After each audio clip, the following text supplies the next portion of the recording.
이번 시간에는 지난 시간에 이어서 사건의 행사와 의무의 이행부터 진행을 합니다. 3페이지 제일 위에죠.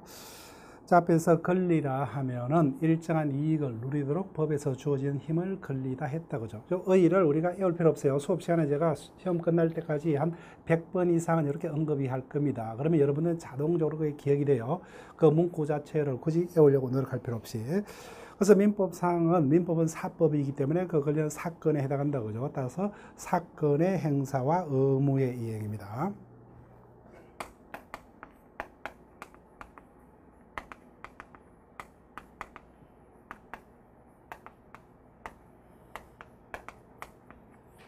자, 권리행사. 자, 권리라면은 일정한 이익을 누리도록 법에서 주어진 힘. 그럼 행사라면은 그 힘을 현실화하는 것을 행사라 합니다. 현실화하는 것을.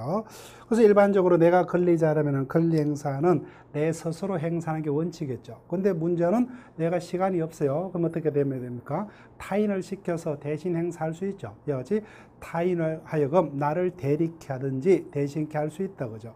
그렇지만 일정한 권리는 권리자 스스로 행사를 해야만 하고 타인으로 하여금 대신케 할 수가 없는 경우가 있습니다. 이것을 우리가 행사상의 일신전성권 이런 용어를 씁니다. 그런 경우가 아니라면요, 권리 행사는 본인 스스로 행사를 하든 타인으로 하여금 대신 행사케 하든 상관이 없다, 그죠? 자, 근데 문제는 2번 사건 행사의 한계요. 이와 같이 권리 행사의 여부는 권리자의 자유가 원칙입니다. 그래서 예전에 건대법에서는 이와 같은 권리 행사에 대해서는 권리자의 절대적 자유를 인정을 했습니다. 즉 어떠한 제한도 없었다, 그죠? 근데 문제는 여러 가지 문제가 있다는 거예요. 권리 행사의 절대적 자유를 인정하다 보니까 이거는 사회적으로 워낙 큰 문제가 있더라. 그래서 우리는 내가 권리자라면 권리 행사 여부는 나의 자유지만 절대적 자유는 아니다. 이것을 설명은 못하지만 우리는 이미 알고 있는 겁니다. 따라서 내가 권리자라도 그 권리 행사에는 일정한 한계가 있을 수밖에 없다.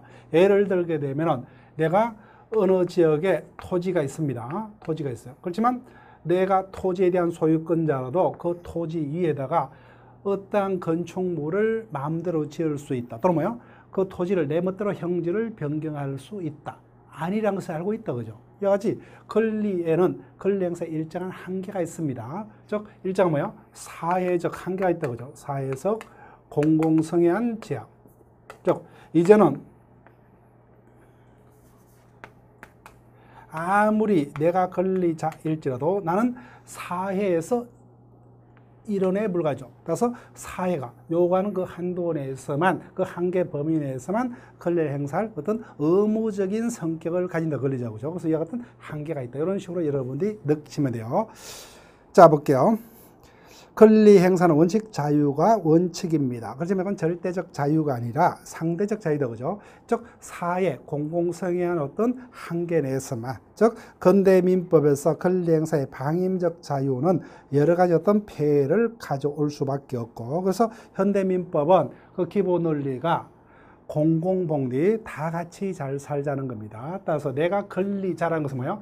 사회에서 내가 가지는 것을 사회에서 인정하기 때문에 권리일 수밖에 없다, 그죠? 그와 같은 역설적 한계가 있기 때문에 나의 권리는 그 사회가 인정한 범위 내에서 한계가 지어줄 수밖에 없죠, 그죠? 따라서 이와 같이 그 권리는 사회성 공공성 제한이 인정될 수밖에 없고, 민법 2조가 이렇게 규정되어 있어요. 자, 신의 성실의 원칙 제목하에 민법 2조를 보니까 권리의 행사와 의무의 이행은 신의에 쫓아서 성실히 하여야 한다. 이양 권리는 남용하지 못한다, 이렇게 되어 있다, 그죠? 그래서 대표적인 권리의 사회적 공공성애한 제한을 규정하고 있는 대표적인 조문이 민법 2조입니다. 민법 2조. 자, 근데 민법 2조를 읽으니까 어떤 느낌이 듭니까? 우리가 법조문을 읽는 듯한 느낌보다는 어떤 도덕책을 읽는 듯한 이런 느낌이 가까운 게 맞을 거예요, 그죠? 자, 우리가 보통 법조문을 생각한다면은 그죠? 누구의 어떤 허가를 받아서 일정한 요건하에 언제까지 어떤 행위를 할 수 있고, 내가 어떤 행위를 하려면 누구의 허가하에 행위를 할 수 있고, 구체적으로 어떤 요건과 효과가 기술될 것을 우리가 기대하는 게 일반적일 겁니다. 그런데 문제는 민법 2조를 보니까 법조문은 법조문인데 읽더라도 그 내용 범위가 아주 추상적으로 되어 있고 그 범위가 강범위하기 때문에 도대체 내가 이 조문을 읽을 때 어떤 느낌이든지 한정할 수가 없죠. 그죠? 이와 같이 그 법조문이 아주 추상적으로 강범위하게 되어 있다. 그죠? 그래서 민법 중에서도 대표적인 민법 위조가 일반조항, 대표적인 추상적 규범으로 되어 있습니다. 자, 우리가 민법이라는 것은 국내에 존재하는 무수한 법들 중에 가장 기초에 해당하는 법을 민법이라 했습니다. 그래서 각종의 어떤 제도들의 원리들이 민법으로부터 시작하고 민법을 토대로 쭉 엮여져 있습니다. 그래서 심하게 말하면 민법을 제한 나머지 사회에서 모든 법은 뭐요? 민법에 대한 특별법적 성격을 지고 있다. 이렇게 우리가 한마디로 말해도 크게 문제는 없도록 되어 있어요. 민법에서 모든 원리가 시작을 하기 때문에. 그렇기 때문에 민법의 조문들은 다른 법 조문과 달리 추상적으로 되어 있어요. 근데도 이조는 뭐요? 그와 같은 민법의 다른 어떤 조문들보다 더욱더 내용이 아주 포괄적 추상적으로 되어 있어요. 이와 같은 조문들을 우리가 뭐 일반 조항 뭐 이렇게 제목을 붙이기도 합니다. 그래서 민법 2조에서는 반드시 시험에 출제가 됩니다. 이 부분은 빠질 수가 없어요. 매번 출제가 되는데, 근데 민법 2조는 보니까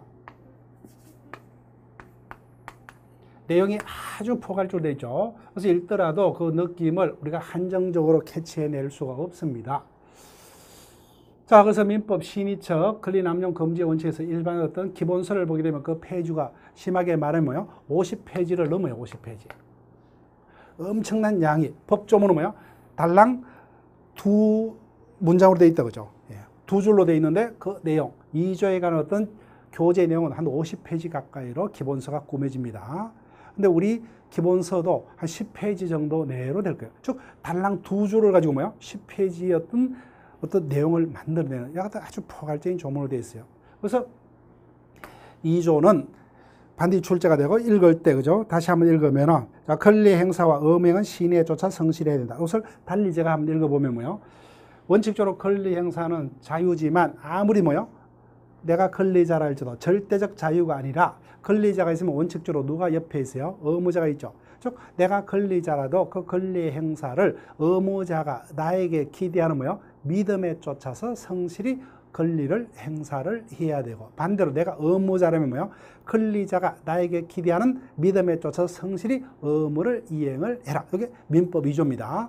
그 다음에 2항은 뭐요? 권리 남용 금지 원칙이라는 제목 하에 권리 남용 금지 원칙이라고 이렇습니다. 우리는 권리는 남용하지 못한다 되어 있다고 죠. 즉, 내가 권리자라도 그 권리가 가진 이와 같은 사회적 공공성의 제한을 벗어나는 행위는 남용으로서 허용될 수 없다. 이게 2항의 의미입니다. 2항의 의미. 그래서 민법 2조는 우리 한 10페이지 정도의 분량으로 기본서에서 배울 겁니다. 자, 의 보세요. 즉, 신의 성실의 원칙은 줄여서 우리가 신의칙 이렇게 읽을 겁니다. 앞으로 신의칙. 신의칙은 다른 말로 조리 이렇게 읽을 거예요. 조리. 즉, 조리는 다른 말로 신의칙입니다. 자, 조리라는 개념 우리가 기본 시간에 잘 볼 건데, 기본 이론 시간에. 자, 조리한 것은 앞에서 민법의 법원에서 1조에서 이렇게 있다고 그죠? 민사에 관해서 법률이 없으면은 간섭법에 의하고, 간섭법도 없으면 마지막에 조리에 의해서 재판한다. 그죠? 이때 조리는 다른 말로 민법 2조 신의칙을 말한다. 이렇게 보시면 돼요. 즉, 조리란 것은, 자, 어떻게 생각하면, 이게 기본적으로 이론적으로 어떤 대답을 하면, 조리는 일반인들의 뭐요? 생각하는 어떤 이성적인 규범, 일반인들이 생각하는 이성적인 규범을 조리, 이렇게 표현을 하는데, 여러 말, 좋은 말을 다 좋은 말을 같이 조리를 표현하는 용어로 언급을 합니다. 교재에서. 사회 통념이라든지 정의, 형평, 뭐 신의책 여러 가지 말을 쓰는데 일반적으로 우리는 신의책이다 이렇게 기억을 하시면 돼요. 즉, 조리한 것은 법관이 재판하면서 보니까 뭐요? 법률도 없고 간섭법도 없을 때 조리에 따라 재판하는데, 조리는 한마디로 이렇게 뭐요?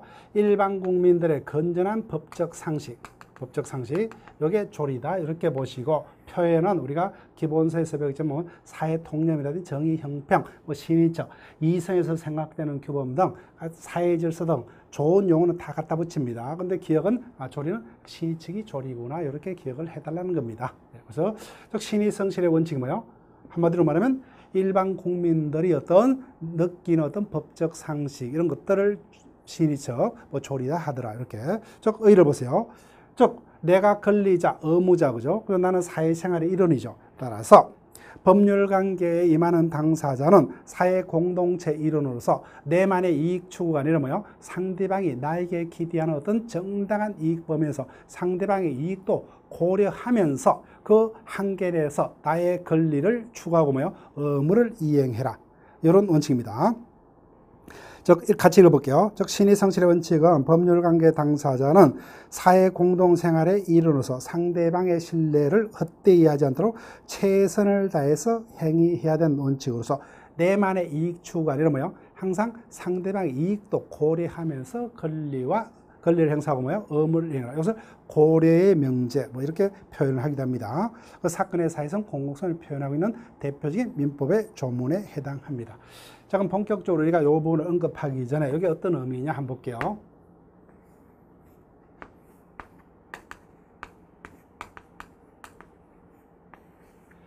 자, 이 토지 가격이 1억입니다. 매수인이요. 그러면 매수인은 토지 매매가 성립하면은 약속한 대로 그 매매 대금을 매도인에게 지급을 해야 되겠죠. 네. 근데 이자가 열심히 노력해서 9,900 90만 원까지 지급을 했어요. 근데 아직까지 뭐요? 10만 원은 이행이 안 됐다. 그죠? 그러면 당연히 채무불이행이죠. 채무불이행입니다. 근데 매매 파트에 가보면은 이와 같은 채무자가 약속된 채무를 이행치 않으면은 채권자는 일정한 요건에서 그 계약을 없던 걸로 해지할 수가 있습니다. 그래서 가보면 뭐요? 원하면 매매 계약을 없던 걸로 해지할 수 있어요. 그러면 매매는 뭐요? 전부 다 없던 걸로 돼버립니다. 자, 근데 우리 상식에 봤을 때, 즉 신의책은 다른 말로 조리, 건전한 법적 상식 이렇게 우리가 생각하면 된다 그러죠. 자, 우리가 상식적으로 판단했을 때 매매 대금 1억에 해당하면 뭐요? 대부분의 어떤 의무자가 성실히 이행을 했어요. 근데 아주 경미한 10만 원의 불이행을 이유로 뭐요? 당사자나 이와 같은 매매라는 법률 관계를 없던 걸로 하는 것은 이것은 우리 상식에 맞지 않다, 맞지 않다는 거죠. 그래서 이와 같은 경우는 신의책에 의해서 뭐요? 갑은 의뢰 의무 불에서 그 매매 계약을 해지할 수 없다. 이런 것들을 우리가 신의책을 통해서 재판부에서 이끌어내는 겁니다. 그래서 신의책이 그런 게 작동되는 거예요. 작동. 그래서 아무리 뭐요? 갑과 같은 권리를 가지고 있더라도 상대방의 이익을 생각한다면 뭐요?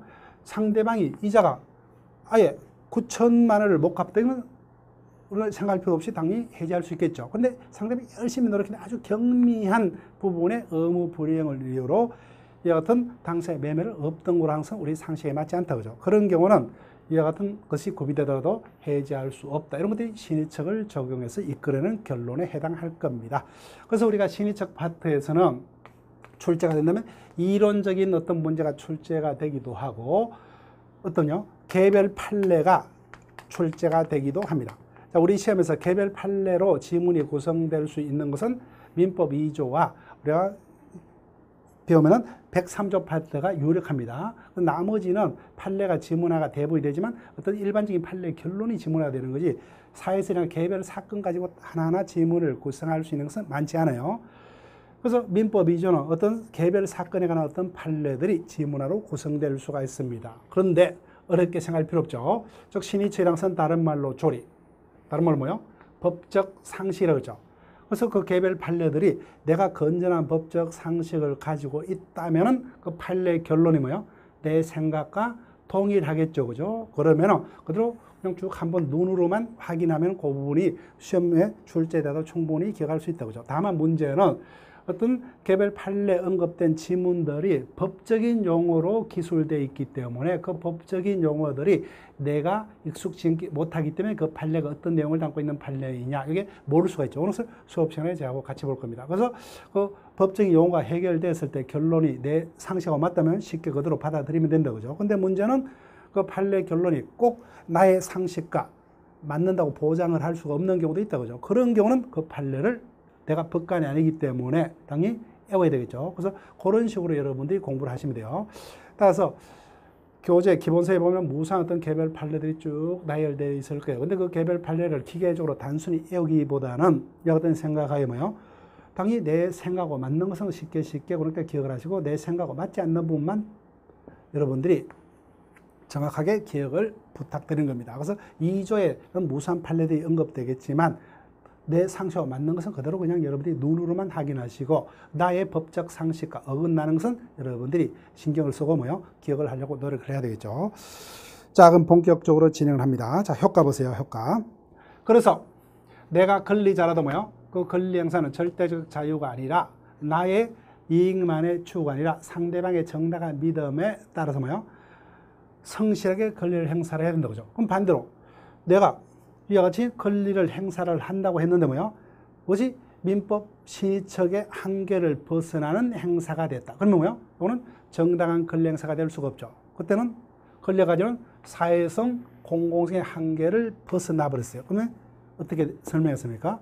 2항 권리를 남용하지 못한다 그죠. 즉 내가 권리자라도 이와 같은 한계를 벗어나는 행사는 남용으로서 금지된다. 여기서 권리 남용 금지 원칙 2항이라고 그러죠. 그래서 권리자의 권리 행사가 신의책에 반하면 어떤 결론을 가져오요? 2항의 권리 남용에 해당하는 결과를 가져오고 반대로 의무자가 형식적으로 의무를 이행한다고 했지만은 그 의무의 이행이 신의책에 반합니다. 그러면 100% 의무이행이 될 수 없죠. 즉 의무 불이행의 결과를 가져온다. 이게 1항과 2항의 결론입니다. 효과 보세요. 권리자의 권리 행사가 신의책에 입에되면 권리 남용이란 결과를 초래하고 의무자의 의무행위 신의책에 반하면 의무 불이행. 구체적으로 채무라면 채무 불이행의 결과가 초래될 겁니다. 자, 그 다음에 4번 권리 남용 금지 원칙. 즉 원칙적으로 내가 권리자라면 그 권리 행사는 원칙 나의 자유죠. 그렇지만 이와 같은 한계가 있을 수밖에 없다 그죠. 그래서 겉보기에는 즉 외형적으로는 정당한 권리자의 권리 행사로 보이나 그 행사가 구체적으로 이와 같은 한계를 벗어난 행위였을 때는 허용될 수 없다. 이와 같은 원칙을 권리 남용의 금지 원칙이라 합니다. 즉 외형상으로는 정상적인 권리 행사로 보이지만 실질적으로 파악할 때 어떤 권리 행사의 사회성, 공공성한 제약을 벗어났을 때는 허용할 수 없다는 원칙을 권리 남용 금지 원칙. 그래서 민법 2조 신의책과 권리 남용 금지 원칙은 반드시 출제가 되는데 구체적으로 신의책은 다른 말로 조리. 즉 법적 상식 하에서 그 당시에 일반 국민들의 법적 상식 하에서 신의책 위반 여부를 누가 최종적으로 판단합니까? 법관이 판단하겠죠. 권리 남용 금지 원칙에 해당 여부도 최종적으로 누가요? 법관이 판단한다 그죠. 그래서 2조는 그 결론인 판례를 최대한 기억을 해야 됩니다. 그죠. 그래서 이렇게만 설명하더라도 여러분들이 머리가 찌끈찌끈 아플 거예요. 그죠. 판례 숫자가 많을 거다. 그죠. 그렇지만 하나의 기준이 법적 상식이기 때문에 내가 건전한 법적 상식을 가졌다면 교재에 언급되는 대부분의 판례 결론이 나의 생각과 일치할 거다. 그죠? 일치할 거다. 그렇지만 그 판례를 읽을 때 어떤 법적인 용어가 내가 모르기 때문에 모를 수는 있지만 그 법적인 용어를 강사가 설명해 주면 문제가 없겠구나. 그죠? 근데 나의 법적 상식과 판사의 법적 상식이 반드시 일치하는 것은 아닐 수가 있기 때문에 그때는 그 결론을 내가 기억을 해야 되거나 그 숫자는 많지 않을 거다. 그죠? 예. 그런 식으로 여러분들이 생각을 하시면 돼요. 나머지 이론적인 것은 크게 문제가 될 수가 없습니다. 자, 지금까지 우리가 민법 2조까지 간단하게 소개를 했습니다. 그래서 지금까지 1장 통책 파트에서는 일반적으로 우리가 시험에서 최대 2문제까지 출제가 될 겁니다. 예전에 민법 총칙에서 40문제가 출제가 될 때는 더 많은 숫자의 문제가 출제됐어요. 지금은 보통 한 문제에서 최대 3문제까지 출제가 되기도 할 수는 있는데 대부분은 평균적으로 2문제다 이렇게 보시면 되는데 그중에 한 문제는 금방 언급했던 민법 2조예요. 2조는 한 문제가 뜨든 2문제가 뜨든 3문제가 뜨든 무조건 2조는 빠질 수가 없습니다. 근데 2문제가 뜬다면 그 다음은 하나가 어디냐? 제1조입니다. 민법 1조. 민법의 법원에서 나머지 한 문제가 답이 될 가능성이 많고 아니면 1조는 너무 자주 문제를 했다 그러면 사건의 종류 그중에서 문제를 만들 수가 있어요. 그 세 가지 주제에서 문제가 뜰 겁니다. 통책 파트에서는. 나머지 주제들은 크게 문제가 없을 겁니다. 그래서 통책 파트에서는 최대 우리가 3문제를 예상을 하면서 수업 시간에 그 부분을 집중적으로 나머지 부분은 독자적인 문제는 안 뜰 거예요.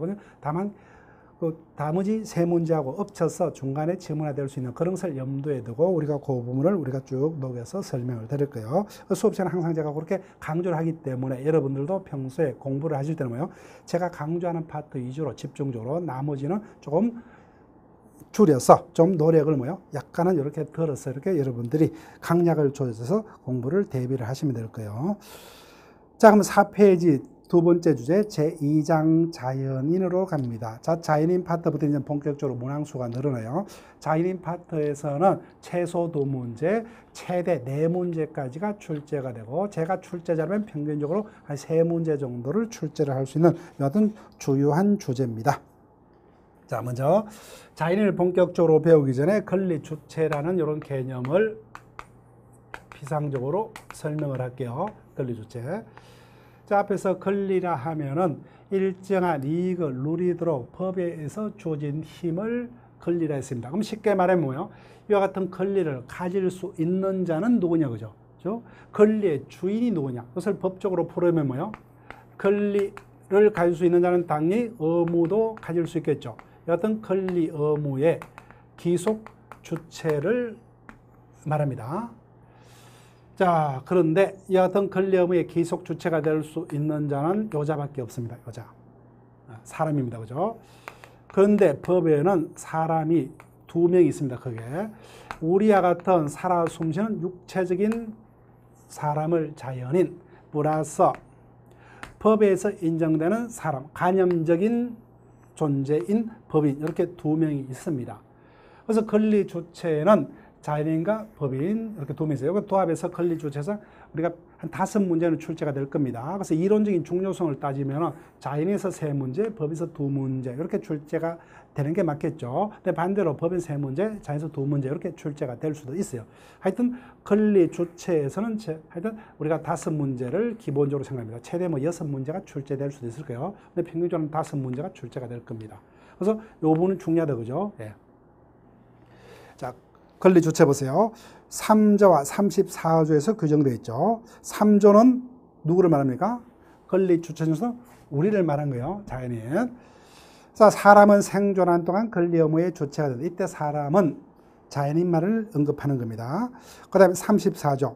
법인의 권리 능력이다. 그죠? 사람 중에 법인을 말합니다. 법인은 법률의 규정에 쫓아서 정관우정한 목적 범위 내에서만 권리 의무 주체가 된다. 이렇게 되어 있다. 그죠? 자, 본격적으로 진행을 합니다. 여기 보세요. 권리란 일정한 이익을 누리도록 법에서 주어진 힘을 권리다 했습니다. 이와 같은 권리의 주의, 즉 법적으로 말하면 권리 의무의 기속 주체를 말한다고 하죠. 권리 의무의 기속 주체. 이것을 권리 의무의 기속 주체를 그러니까 법인격자 이렇게 표현을 하기도 합니다. 다른 말로 법인격, 뭐 이렇게 인격자 이렇게 표현을 하기도 해요. 자, 이런 자들을 권리 주체라 합니다. 자, 그래서 2명이 있다, 그죠? 자연인과 법인이 있어요. 자, 그럼 각종의 민법상의 능력 보세요. 용어 설명입니다. 용어 설명. 자, 능력이라는 이 단어 자체는 우리가 일반적으로 알고 있는 의미하고 똑같아요. 능력. 능력이라는 것은 무엇을 할 수 있는, 무엇이 될 수 있는. 우리가 일반적으로 쓰는 용어하고 똑같다, 그죠? 그러면 앞에다가 수식어를 붙입니다. 권리 능력. 그러면 이게 어떤 개념이냐? 앞에서 권리 주체는 2명이 있었다, 그죠? 그러면 권리 능력이라면은 권리 주체가 될 수 있는 자격 또는 지위를 말합니다. 그러면 끝났죠? 누구만이 권리 주체가 될 수 있어요? 이자다, 그죠? 예, 이자. 사람이요. 근데 다만 사람은 2명, 자연인과 법인 2명이 있더라, 그죠? 그래서 이건 끝났죠, 그죠? 오늘로서 끝납니다. 저 권리 능력이라면 금방 언급했던 권리 주체가 될 수 있는 지위 자격을 말하고 자연인과 법인밖에 없다, 그죠? 따라서 반대로 해석하면 이와 같은 권리 능력이 있는 자만이 권리도 가지고 의무도 부담할 수 있죠. 반대로 해석하면은 이와 같은 권리 능력이 없는 자는 아무리 원하더라도 권리를 갈 수 없다, 그죠? 자, 그러면 예를 들어 볼게요. 갑이라는 할머니가 살아생전에 먹을 것, 입을 것 안 입고 막대한 재산을 모아뒀습니다. 자, 그래서 아무리 배움도 모자란 이와 같은 할머니가 같은 엄청난 재산을 모으기 위해서는 주위 사람으로부터 뭐요? 나쁜 소리를 더 많이 들었겠죠. 그죠? 돈을 빌려주고 고리로서 돈을 이식한다든지, 그죠? 그래서 주위 사람이 그 할머니를 좋아라 하는 사람이 한 명도 없어요. 근데 지금 사망을 해야 돼요. 그 막대한 재산을 좋아하는 사람이 없기 때문에 물려줄 사람이 없어요. 근데 유일하게 할머니가 밤늦게 들어오면 할머니를 반기는 요 존재가 있더라고요. 모든 재산을 강아지에게 다 물려주겠다. 상속을 시키겠다. 자, 그런데 금방 배웠어요. 이 같은 권리를 가지고 의무를 부담할 수 있는 자는 우리 법상 누구밖에 없어요? 우리와 같은 자연인과 법인밖에 없어요. 따라서 이 자는 뭐요? 절대로 같은 권리를 가질 수 없죠. 따라서 아무리 할머니가 원하더라도 이 자는 받을 수 없다, 그죠? 따라서 이 같은 권리 능력 없는 자의 행위는 무조건 뭐요? 이거는 효력이 없어요. 무효입니다, 그죠? 예. 끝났죠? 자, 보세요. 권리 능력. 권리 의무의 주체가 될 수 있는 자격을 말합니다. 따라서 이와 같은 자격을 가진 자는 뭐요? 금방 봤던 권리 주체 또는 뭐요? 권리 능력자 이렇게 읽으면 되죠. 사람밖에 없어요. 자연과 법이. 따라서 권리 능력 없는 자는 절대로 권리를 가질 수 없죠. 그죠? 이 자들이 권리를 가지기 위한 행위를 하더라도 이거는 법상의 효력이 없죠. 그죠? 무효가 됩니다. 자, 근데 중요한 것은 여러분들이 오늘부터 제가 피상적으로 설명을 드리겠지만은 중요한 게 행위 능력이라는 개념이요. 행위 능력. 행위 능력의 전제가 되는 게 의사 능력입니다. 이를 전제로 하는 개념이 행위 능력이요. 행위 능력. 갑이 5살짜리다. 보세요. 5살짜리. 근데 할아버지를 잘 만나서 막대한 재산이 있습니다. 그래서 자기 명의 토지가 있어요. 이것을 뭐요? 어뢰에게 홀랑 팔아버립니다.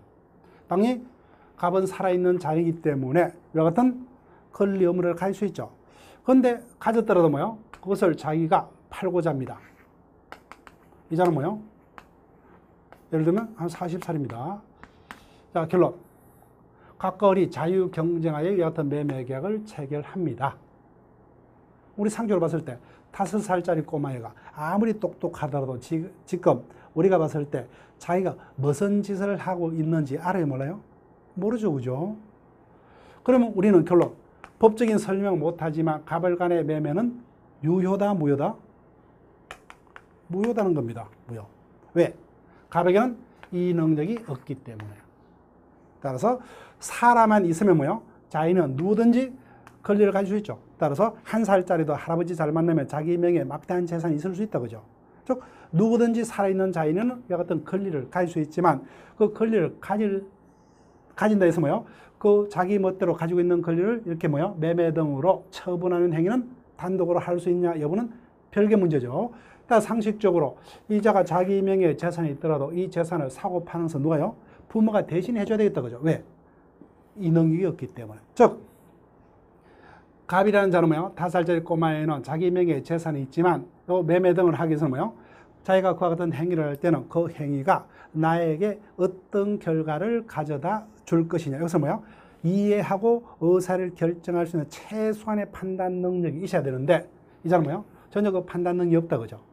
따라서 민법은 사적 자치가 지배합니다. 사적 자치.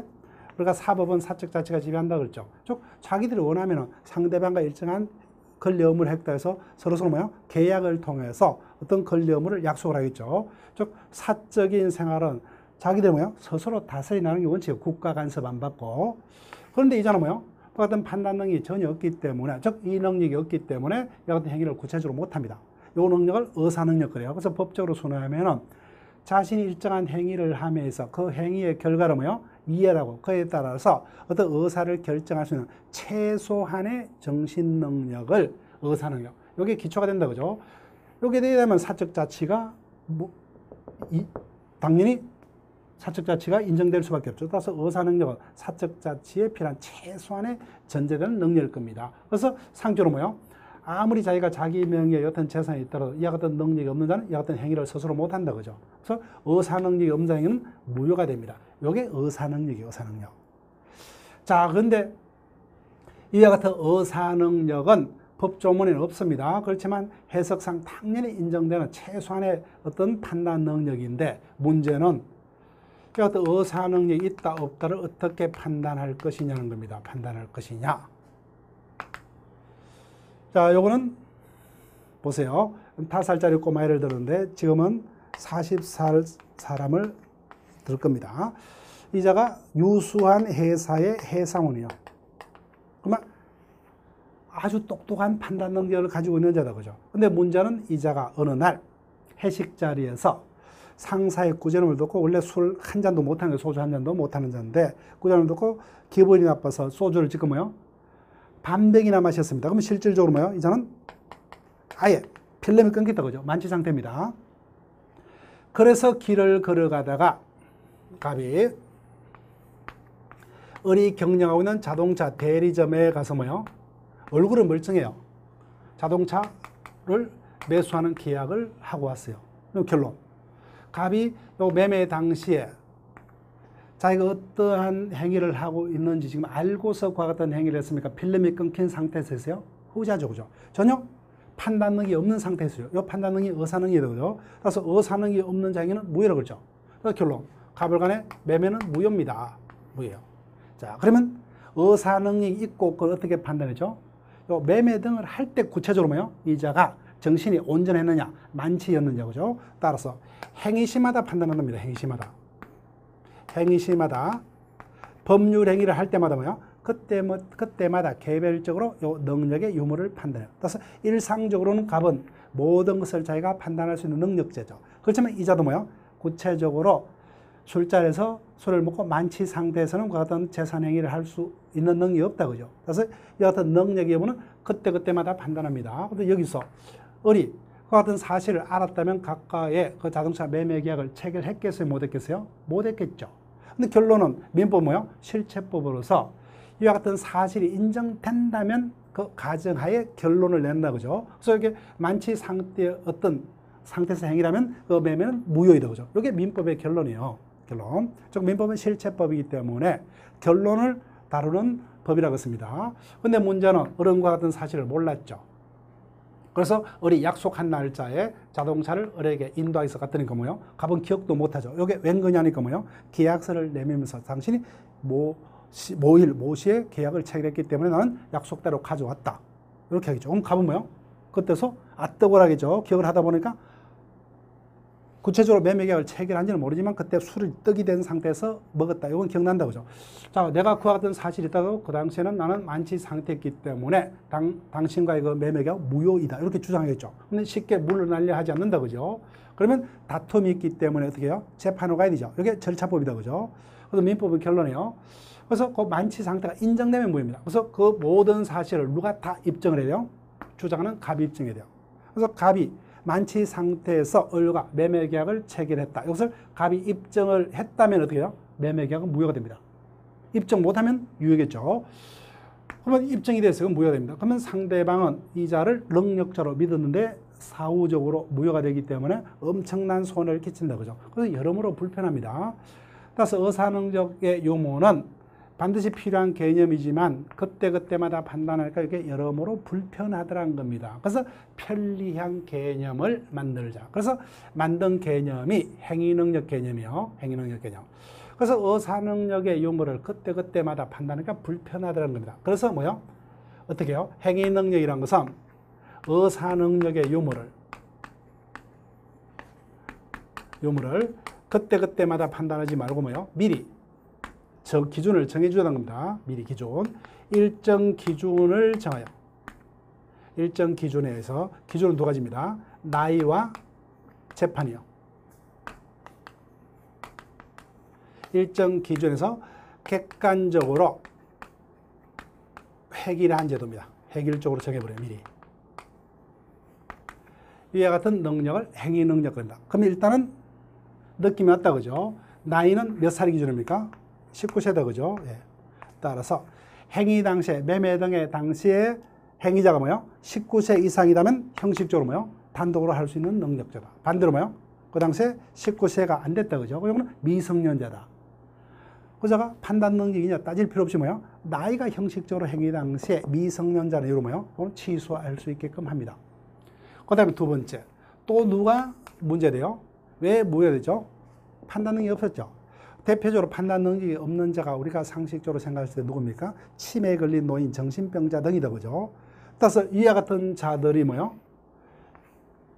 있다 하더라도 이것을 획일적으로 뭐요? 미리 그 자들에게 재판을 통해서 너는 이와 같은 판단 능력이 불완전하기 때문에 단독으로 행위를 못하라. 이와 같은 형식으로 뭐요? 재판에 의해서 행위 능력을 제한하는, 우리가 그때 배웠지만 피한정 후견인, 피성년 후견인 등이 있어요.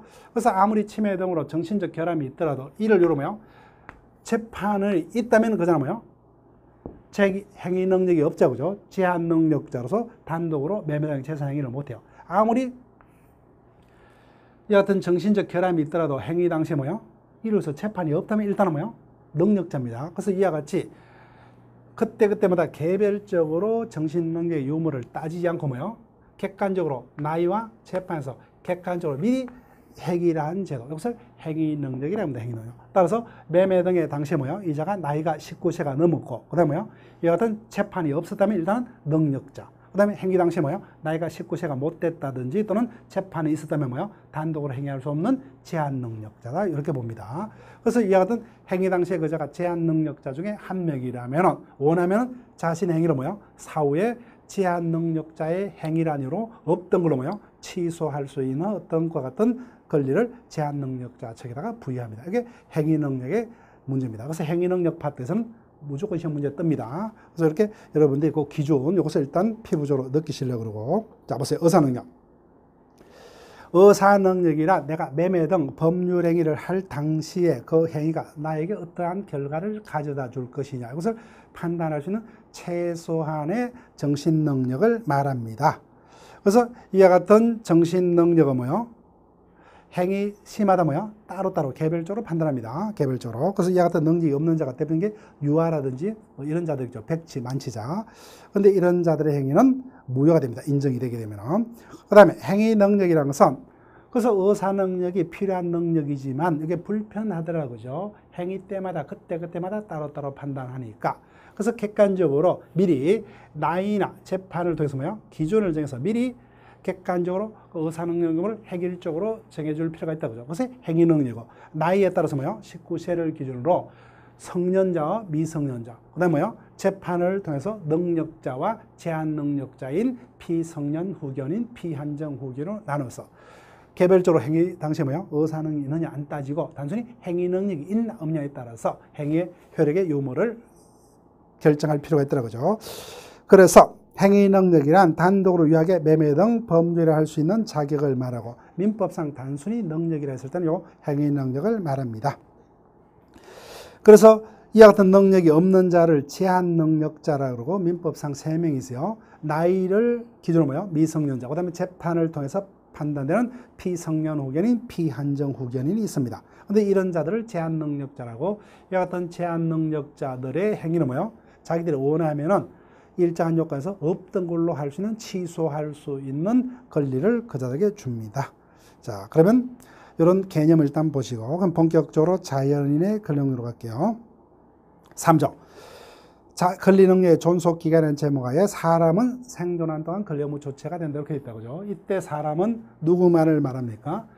우리와 같은 자연인 말을 말한다 그죠. 자연인만. 자, 그러면 자연인의 권리능력이죠. 자연인 파트에서는 우리가 3문제 정도를 예상을 하면서 수업을 진행할 겁니다. 그러면 우리 일생은 엄마 뱃속으로부터 출생한 때로부터 그 다음에 뭐요? 사망한 때까지다 그죠? 그래서 여기까지 존재하는 어떤 육체적인 생명체를 자연이랍니다. 자연인. 네. 그래서 자연인은 누구든지 뭐요? 1살이 됐든 100살이 됐든 살아있다면 누구든지 똑같이 권리와 의무를 부담할 수 있어요. 누가 더 가지고 더 가질 수 있는 게 아니에요. 평등하게 가집니다. 그 다음에 이미 사망한 자는 뭐요? 사자다 그죠? 예. 이자는 권력이 없죠. 그 다음에 요자가 문제입니다. 아직까지 태어나지 않았어요. 엄마 뱃속에 있는 생명체를 태어. 그래서 우리 민법상의 권리 의무의 주체는 누구밖에 없어요? 자연인과 법인밖에 없죠. 따라서 태아는 원칙적으로 권리와 의무를 가질 수가 없어요. 근데 문제는 태아도 곧 우리와 같은 뭐요? 생명 자연인이 될 수 있는 존재이기 때문에 태아도 부할 필요가 없어요. 태아를 획일적으로 자연인이 아니란 이유만으로 일체 권리 능력을 부정한다면 이 자에게 너무나 불합리한 결과를 가져올 수가 있습니다. 예컨대 갑이 사망을 합니다. 근데 갑에게는 이미 A, B 등 뭐요? 자녀가 있습니다. 근데 똑같은 갑의 자식인데도 불구하고 어른, 갑의 사망 당시에 엄마 뱃속에서 있었습니다. 근데 아버지 사망 후에 뭐요? 1주 후에 태어났어요. 1주 후에 출생을 했습니다. 근데 요 원칙만 고집하면 어떻게 돼요? 똑같은 갑의 자식임에 반해서 AB는 뭐요? 이미 태어났다는 이유로 상속을 받음에 반해서 어른 한 푼도 상속을 받을 수 없다. 이게 문제가 되겠다. 그죠? 그래서 태아는 원칙적으로는 자연이 아니기 때문에 권리와 의무를 가질 수는 없지만 곧 우리와 같은 자연이 될 존재이기 때문에 일정 요건에서 보호할 필요가 있다. 그죠? 그래서 태아를 어디까지 보호를 할 것이냐가 나라마다 다른데 우리나라는 뭐요? 태아는 원칙적으로 권리와 의무를 가지고 부담할 수는 없지만 이와 같은 중요한 몇 가지 경우는 태아도 보호할 필요가 있다. 그죠? 그래서 예외적으로 태아도 일정한 경우는 보호를 합니다. 그래서 태아 파트에도 중요한 논점인데 그를 위주로 우리가 쭉 볼 거예요. 자, 자연인의 권력 볼게요. 권력식이 보세요. 따라서 언제부터 자연이에요? 출생이다. 그죠? 출생. 따라서 엄마 뱃속부터 태어났을 때다. 그죠? 그래서 자연인의 권리 능력 취득의 원인은 뭐밖에 없어요? 출생밖에 없죠. 출생치 않고는 자연이 될 수가 없어요. 그 다음에 권리 능력의 소멸의 원인도 뭐밖에 없어요? 사망밖에 없다. 그죠? 자, 법적으로 어디가 더 중요하냐? 당연히 사망이 더 중요합니다. 출생은 모두에게 축복이지만 사망은 뭐요? 그자가 언제 사망했냐에 따라서 잔존 배우자가 언제부터 재혼을 할 수가 있느냐, 언제부터 이자가 유언했으면 유언혜력이 발생하느냐, 언제부터 상속이 개시되느냐, 더 복잡한 법적인 문제가 생깁니다. 그래서 사망이 더 중요한데 사망의 시기에 관해서 여러 가지 어떤 문제가 있지만 법적으로는 사망의 판단은 심장이 멎었느냐 이걸 가지고 판단합니다. 그래서 맥박이 즉 심장이 멎었을 때 사망이에요. 사망.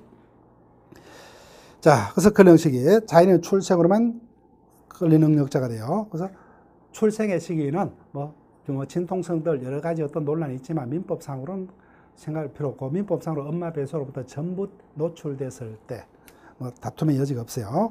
자, 그다음에 태아의 권리 능력. 자연인은 출생으로만 권리 능력을 취득합니다. 그죠? 그래서 태아는 원칙적으로 자연이기 때문에 권리 능력이 없어요. 다만 이 같은 문제가 있기 때문에 태아도 보호할 필요 있다. 그죠? 그 중에서 어디까지 보호할 것이냐고는 나라마다 다릅니다. 입법 정책의 문제인데 우리나라는 원칙적으로 태아는 뭐요? 권리 없다. 그죠? 자연이 아니기 때문에. 다만 예외적으로 이런 경우는 상속당의 경우는 불합리한 문제가 생길 수 있죠. 그래서 중요한 몇 가지 경우는 태아도 보호를 하죠. 그래서 우리 법상으로는 5가지 경우는 태아도 보호가 됩니다. 그 수업 시간에 자세히 할 거예요. 자, 그 다음에 권리 능력의 소멸의 원인은 사망밖에 없다. 그죠? 그 사망의 문제가 더 중요하다. 그죠? 예. 언제부터 상속이 개시되고 유언혜력이 발생하고 누가 상속인이 되느냐. 그죠? 그 다음에 잔존 배우자는 언제부터 재혼을 할 수 있냐. 이게 더 문제가 되죠. 그래서 사망의 시기는 맥박이 멎었을 때, 즉 심장이 멎었을 때를 기준으로 합니다. 그래서 여기까지 소개하고 이어서 사망의 입증을 곤란을 구직한 제도부터 이렇게 개념을 피부적으로 쉽게 설명을 드립니다.